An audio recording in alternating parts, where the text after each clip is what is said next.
반갑습니다. 광화문 금융러입니다. 제가 유튜브 채널을 개설하고 작년 1월 30일에 첫 영상을 업로드를 했는데요. 그러니까 지금 촬영 중인 딱 오늘이 제 유튜브 채널의 1주년이 되는 날입니다. 그래서 오늘은 딱딱한 주식 얘기 말고 쑥스럽지만 제 이야기를 하면서 구독자 여러분들하고 소통하는 시간을 가져보려고 해요. 제가 올해 36살이 되었는데요. 제 20대 때를 생각해보면 참 후회되는 일이 많더라고요. 그래서 30대인 지금은 후회를 남기지 않으려고 더 노력 중이기도 한데요. 제 이야기에 덧붙여서 후회하지 않는 20대를 보내는 방법에 대해서 지금 제가 가진 생각을 공유해 보려고 합니다. 지난주에 퇴근하고 집에 오는 지하철에 제가 서 있었는데 제 앞에 두 자리가 나더라고요. 그래서 제가 안쪽 자리에 앉으려고 하는데 제 옆에서 핸드폰을 엄청 열심히 보시던 다른 승객께서 제 옆에 앉으려고 하시다가 넘어질 뻔 하셨어요. 그래서 뭘 이렇게 열심히 보시지? 하고서 핸드폰을 살짝 봤는데 글쎄 제 얼굴이 나오고 있더라고요. 그래서 순간 너무 많은 생각이 스쳐 지나갔는데 혹시라도 저를 알아보실까봐 그 자리에 일어나서 멀찌감치 떨어져서 서 있었어요. 사실 옆칸으로 갈 수도 있었는데 옆칸으로 가지 않았던 이유는 그분께서 제 영상을 끝까지 보시나 안 보시나 이게 너무 궁금했거든요. 다행히 그분께서 두 정거장 지나서 내리셨는데 그때까지는 제 영상을 계속 봐주셔서 정말 뿌듯하고 신기하기도 했습니다. 이게 긴장도 많이 됐지만 솔직히 기분이 너무 좋고 뿌듯했어요. 그래서 제가 친한 동생들과 함께 있는 단체방에다가 자랑을 하기도 했고요. 제가 유튜브를 하면서 가장 뿌듯한 건 제가 가진 작은 능력으로 누군가에게 도움을 주고 그리고 그 결과로 여러 댓글들로 구독자 여러분들께서 저를 응원해 주시는 일인 것 같아요. 제가 아마 유튜브를 하지 않았다면 이런 소중한 경험들을 가질 수 없었겠죠. 그런데 제가 유튜브뿐만 아니라 살아온 과정을 보면 항상 비슷한 경험을 좋아하고 있더라고요. 제가 누군가에게 제가 잘 알고 있는 걸 알려주고 그리고 그게 그 사람에게 도움이 되고 그리고 그 결과로 긍정적인 피드백을 받는 것 이런 걸 좋아했어요. 제가 대학교 3학년, 4학년 때 저희 과 커뮤니티에 후회하지 않는 대학 생활을 하는 법 이런 주제로 글을 2번 남긴 적이 있어요. 고등학교 때까지는 내가 할 일이 딱 정해져 있어서 내가 뭘 해야 하는지에 대한 고민이 별로 없잖아요. 그런데 대학생이 되니까 뭘 선택하고 뭘 포기해야 하는지에 대한 고민이 생기더라고요. 그리고 제가 고민을 했던 만큼 후배들도 고민을 하고 있을 것 같아서 어떻게 하면 대학 생활을 잘할 수 있는지에 대한 가이드라인을 주고 싶었어요. 지금 보시는 내용이 그때 썼던 글의 일부분인데요. 분명 이게 그때까지만 해도 반응이 굉장히 좋은 글이었는데 지금 다시 보려고 하니까 벌써 10년이 넘은 일이잖아요. 참 눈뜨고 볼 수 없을 정도로 너무 오글거리네요. 그리고 요즘에는 인식이 많이 바뀌긴 했지만 주식 투자를 한다고 하면 아직도 마치 도박을 하는 것처럼 생각하시는 분들이 계시잖아요. 그런데 처음 제가 주식 투자를 했을 때는 지금보다도 훨씬 더 심했어요. 그리고 주변에 주식 투자를 하는 사람도 별로 많지 않았고요. 그런데 여러 투자의 대가들이 쓴 책을 보면 주식 투자는 좋은 건데 이거를 어떻게 하느냐에 따라서 투기가 될 수도 있더라고요. 저도 처음엔 주식 투자가 원래 그런 줄 알고 정치주, 테마주 이런 주식들을 많이 매수하기도 했었어요. 하지만 그건 투기였고 이런 투기는 결국 실패할 수밖에 없다는 걸 깨달았죠. 투자의 대가들이 말한 투자 방법이 모두 옳았다는 것을 몸소 하나씩 체득할 수 있었던 거죠. 그래서 아직 많이 부족하긴 하지만 제가 경험하고 공부한 것들을 제가 영상으로 만들어서 공유하고 있는 거고요. 그리고 다행히 제 영상을 많은 분들께서 좋아해 주셔서 제가 재밌어 하는 일에 보람까지 느끼면서 하고 있습니다. 아마 제가 후배들에게 글을 쓰지 않고 이렇게 유튜브를 하지 않았다면 제가 뭘 좋아하는지 잘 모른 채로 살아갈 수 있었을 거예요. 가끔 직업을 선택할 때 좋아하는 일을 해야 하는지 잘하는 일을 해야 하는지 의견이 갈릴 때가 있잖아요. 그런데 문제는 뭘 좋아하는지 뭘 잘하는지도 둘 다 모를 때가 많다는 거예요. 어떻게 보면 둘 중에 하나라도 명확하게 있다면 그것 자체로 행운이고 그냥 그거 하면 되는 거예요. 저의 20대 때를 돌이켜보면 참 걱정과 고민이 참 많았어요. 10대 때는 중학교 졸업하고 고등학교 가고 그리고 해야 할 일이 정해져 있어서 그 틀 안에서 열심히만 하면 됐죠. 그런데 20대 때는 내 꿈을 꼭 찾아서 이뤄야 할 것 같은데 그걸 어디서부터 시작해야 할지 감이 오질 않았죠. 더군다나 저는 대학 입학을 늦게 했기 때문에 더 마음이 조급했어요.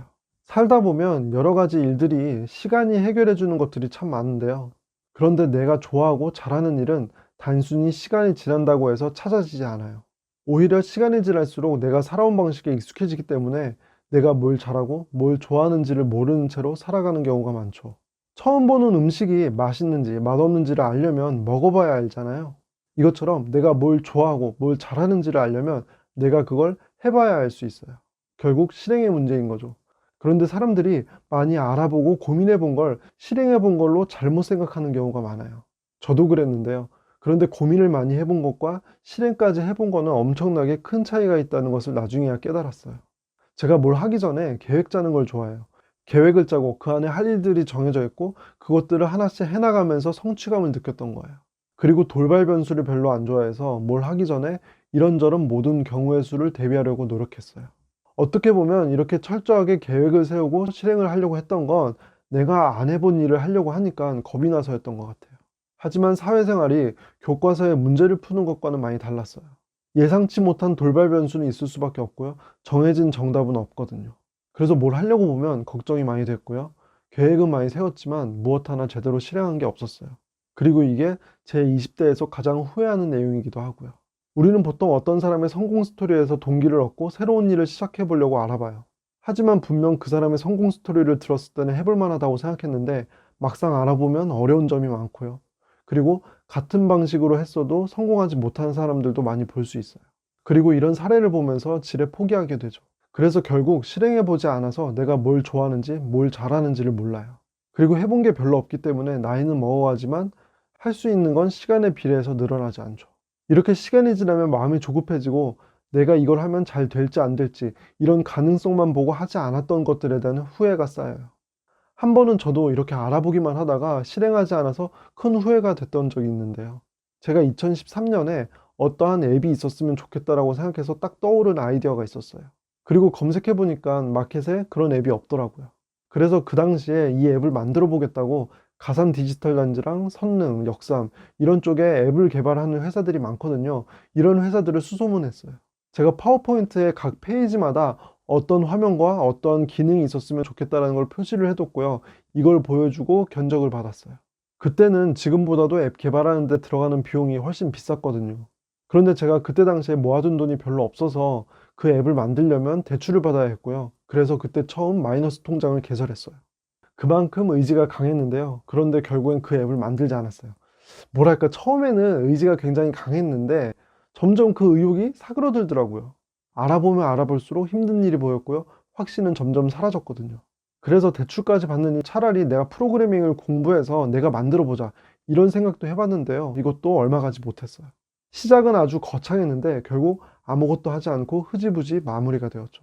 그런데 몇 달 정도 지난 후에 제 후배한테 연락이 오더라고요. 제가 생각했던 그런 앱이랑 똑같은 앱이 나왔다고요. 그리고 그 앱이 사람들에게 인기가 굉장히 많다고 했어요. 그래서 제가 그 앱을 다운받아 봤는데 거의 제가 생각했던 것과 똑같더라고요. 그래서 정말 너무 후회가 됐어요. 처음에는 그래, 똑같은 앱이 나온다고 해도 다 잘 되는 게 아니야, 이렇게 내 합리화를 하기도 했죠. 그런데 시간이 지날수록 그 앱이 커지고 사람들이 많이 이용할수록 제 아쉬움도 커져갔어요. 물론 단순히 똑같은 앱을 만들었다고 해서 그 앱도 잘 됐을 거란 보장은 없어요. 하지만 그걸 만들어 봤다면 최소한 그 결과라도 알 수 있었고요. 후회도 남지 않았겠죠. 이런 후회를 하고 난 후부터 제가 가장 크게 바뀐 게 있다면 좋은 아이디어가 떠오르면 일단 해보자 이런 마음을 갖게 되었어요. 그래서 2018년에 부동산과 관련된 앱이 좋은 아이디어가 떠올라서 이 앱을 기획하고 상장시키기까지 딱 2달밖에 걸리지 않았어요.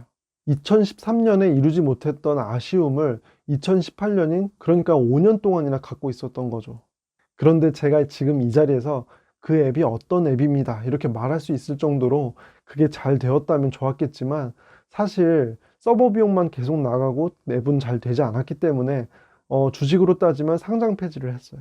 제 개인적으로 만든 거기 때문에 결국 그 앱을 제작하는 비용도 몇백만 원이 없어지긴 했지만요. 이제는 적어도 후회는 없고요. 결과적으로 얻는 게 더 많았어요. 예전에 앱을 만들었어도 잘 안 되었겠구나 확인도 했고요. 생각만 하지 않고 실행하고 결과를 만들었다는 것 자체가 제게는 큰 자신감을 주었어요. 그리고 한번 만들어 봤기 때문에 다음엔 더 수월하게 만들 수 있을 것 같고요. 그리고 실패의 원인을 분석했기 때문에 다음에는 성공의 확률이 더 높을 거예요.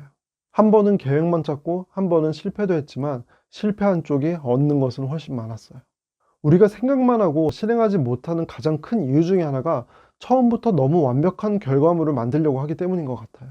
그런데 한 예로 사람들이 지금은 많이 쓰는 앱들이 처음부터 지금의 형태는 아닌 경우가 많거든요. 처음에는 간단한 기능에서부터 시작해서 사람들이 요구하는 기능을 하나씩 추가하다 보니까 지금의 형태로 발전한 것들이 많죠. 구독자가 몇백만 명의 유튜버의 처음 영상들도 지금처럼 고퀄리티가 아닌 경우가 많아요. 그분들도 차츰 찍으면서 더 나아진 거죠. 물론 최선을 다해서 처음부터 완벽하면 그게 가장 좋겠지만 그건 쉽지 않고요. 오히려 완벽함을 추구하다가 너무 힘을 빼서 제대로 해보지도 않고 접는 경우가 더 많아요. 이것보단 처음엔 일단 시작하고 차츰 발전해 나가는 게 나에게 더 남는 게 많은 것 같아요. 이렇게 해서 설령 결과가 좋지 않다고 해도 나중에 후회는 남지 않고요. 오히려 나중에 나이가 많아져서 실패를 경험한 것보다는 더 빨리 해보는 게 낫죠.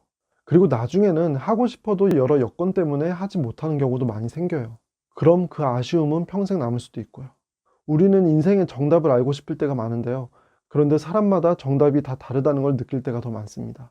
그러니까 좋은 생각을 생각에만 가둬두지 말고 하나씩 실행하면서 나의 정답을 찾아가는 게 필요한 것 같습니다. 만약 지금까지 살아온 방식이 불만스러웠다면 지금까지 살아온 것과는 다른 실행을 하셔야 해요. 아니면 그냥 살아온 대로 살아갈 수밖에 없습니다. 저는 제 영상이 여러분들에게 행운을 가져다 드릴 수 있다는 말로 제 영상을 마무리하는데요. 오늘 영상도 누군가에게 행운이 되길 바랍니다. 영상 끝까지 시청해 주셔서 감사합니다.